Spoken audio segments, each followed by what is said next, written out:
The Cold War and the New Frontier. Shortly after World War II ended, the friendly relations that had grown between the United States and the Soviet Union during the war began to disappear. The Soviet Union seemed to be interested only in gaining control of the countries of Eastern Europe and in spreading its communist system throughout the world. The United States wanted all people around the world to be able to decide for themselves how to run their countries. Soon, the two great nations were treating each other like enemies at war, but they did not go to war.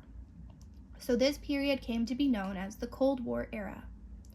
In 1950, the Cold War threatened to become a hot war when the communist government in North Korea sent its army to conquer South Korea.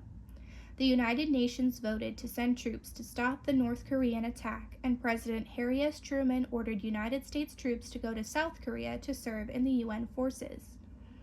At first, the UN forces came close to defeat, but then they pushed the North Koreans back. They were close to defeating North Korea completely when the communist government in China sent troops to help North Korea. The war dragged on, and no end seemed in sight. In 1952, Americans prepared to elect a new president. Dwight D. Eisenhower, who had commanded the Allied armies in Europe during World War II, was nominated by the Republican Party. He promised to go to Korea and end the war, and in November of 1952, he was elected 34th President of the United States. Eisenhower served 2 terms as president. During that time, the Cold War continued to trouble the American people. The fighting in Korea stopped in 1953, but meanwhile, the French were fighting a communist-led uprising in Vietnam, which had been a French colony. A year later, they lost a great battle. Vietnam was divided. The communists took control of North Vietnam. The United States started helping the government of South Vietnam, which opposed the communists. In 1957, the Soviet Union became the first nation to launch a satellite into orbit around Earth. A year later, a revolutionary named Fidel Castro came to power in Cuba. Soon he announced that he was a communist and that the United States was an enemy. For the most part, however, the 8 years of the Eisenhower administration were considered years of progress. The Supreme Court ruled that students could not be put in separate schools according to their race. Such segregation, the court said, was against their civil rights, their rights as American citizens. The country made other advances in civil rights, but progress was slow and often came only after trouble and violence. In 1960, John F. Kennedy was elected the 35th President of the United States. Kennedy was 43, the youngest man ever elected president. Theodore Roosevelt, who was vice president under William McKinley, was 42 when he first became president in 1901, but he was not elected. He became president when McKinley was assassinated. When John F. Kennedy was inaugurated in 1961, he told the American people that a new generation was taking up the task of making the world a better place. He said that the nation was about to open up a new frontier, and he called upon all Americans to help. He said, "Ask not what your country can do for you. Ask what you can do for your country."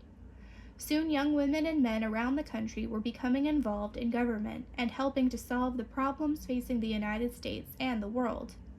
With the new frontier, President Kennedy hoped to accomplish many important things. During the Eisenhower administration, the United States had launched its first satellite. Now Kennedy wanted the United States to send astronauts to the moon by the end of the 1960s. A new organization called the Peace Corps was created, and thousands of Americans went to live in less developed countries and help the people there to improve their lives. New laws were passed to help guarantee civil rights for every American citizen. The federal government also worked to provide better education, healthcare, and jobs. But even while he was trying to establish his new frontier programs, President Kennedy still had to fight the Cold War. In 1961, Cuban fighters opposed to Fidel Castro landed at a place called the Bay of Pigs. They were quickly defeated. Then it was learned that they had been helped by the American government. Although the plan to invade Cuba had begun before Kennedy was elected, he took responsibility for the invasion and its failure. In 1962, Kennedy learned that the Soviet Union had placed nuclear weapons in Cuba.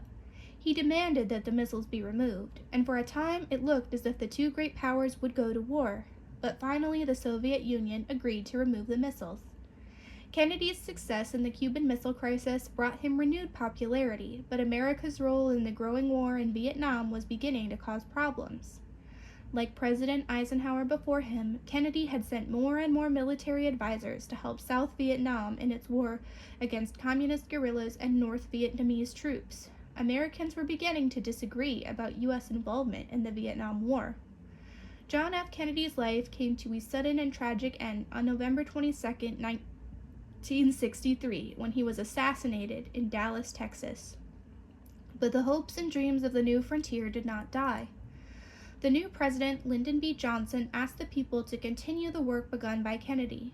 Johnson knew that great problems faced the United States, but he also knew that the American people would find ways to meet every challenge.